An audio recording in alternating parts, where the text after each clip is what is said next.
À Subrini, nous pratiquons la pédagogie Freinet, la pédagogie Reggio et la pédagogie Montessori, tout en respectant leur quintessence et les objectifs pédagogiques des ministères de l'Éducation nationale, français et marocain. Alors, ce sont 3 pédagogies actives. Elles considèrent l'enfant comme une personne à part entière, elles visent à développer son autonomie, elles le rendent acteur de ses apprentissages et elles développent son envie d'apprendre. En plus, elles favorisent plusieurs supports de communication, que ce soit en arabe, en français ou en anglais. Alors, la philosophie et l'approche de ces pédagogies facilitent les apprentissages. Elles facilitent les apprentissages dans la mesure où c'est l'enfant qui choisit le matériel qu'il a envie d'exploiter. Je dis bien envie parce qu'il a besoin d'assouvir des besoins spécifiques. Alors, il apprend alors avec plaisir dans la manipulation par le jeu et la manipulation, je veux dire. Alors, cette liberté de choisir le matériel n'est pas une liberté excessive. C'est une liberté, certes, mais il y a des règles. Il y a des règles faciles à appliquer et peu nombreuses. Alors, cette, on va dire, liberté montessorienne, puisqu'on applique la philosophie Montessori, elle signifie indépendance de l'enfant. Alors, notre intérêt est d'apporter à l'enfant un environnement favorable, sécurisé et sécurisant, adapté à ses besoins fondamentaux, dans le but de lui donner le goût d'apprendre et d'apprendre à son rythme. Alors, parce que le monde évolue, les enfants évoluent, donc les enseignements et les pédagogies doivent évoluer aussi.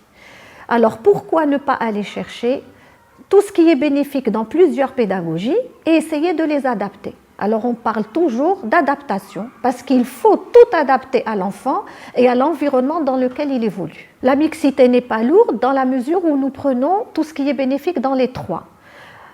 On propose à l'enfant un environnement favorable à son développement et son rythme d'apprentissage. En plus de l'utilisation du matériel Montessori, c'est un matériel qui facilite les apprentissages parce que l'enfant le manipule autant de temps et de fois qu'il le désire, donc il apprend sensoriellement les concepts. Alors il passe naturellement, mais vraiment sans faire d'effort, du concret vers l'abstrait et de l'abstrait vers le concept. Nous veillons à former toute notre équipe, que ce soit les éducatrices ou les assistantes. Il y a des formations qui sont organisées en été, avant la rentrée scolaire évidemment, soit pendant les vacances scolaires, soit des formations continues dans la classe.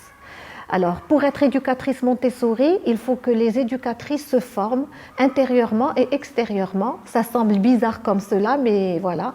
Intérieurement, parce qu'elles doivent faire un travail sur elles-mêmes. Elles doivent acquérir humilité, ouverture d'esprit pour être capables d'observer l'enfant et de respecter le caractère de chacun. Intérieurement, elles doivent lire des œuvres de Maria Montessori. Quand je parle d'extérieurement, c'est pour faire des formations spécifiques, des formations qui leur apprennent le développement de l'enfant et aussi dans l'utilisation du matériel Montessori. L'utilisation dans la pratique, pratiquer le matériel Montessori qui est un matériel scientifique. L'intégration au CP des enfants, ça se passe très très bien. Les enfants s'adaptent très rapidement puisqu'ils ont été habitués en maternelle à être respectés, à être aimés. Donc ils ont confiance en eux-mêmes, ils ont confiance aux adultes qui les encadrent. Du coup, l'adaptation se passe très bien, même si le système de fonctionnement n'est pas du tout le même. En maternelle, ils avaient le droit de se lever, de parler, de choisir l'activité qu'ils voulaient. Au CP, c'est différent. Mais comme ils ont confiance en eux, eh bien, ça se passe très très bien. Au bout de 2-3 jours, ils comprennent très très bien le nouveau fonctionnement et l'adaptation se passe très très bien.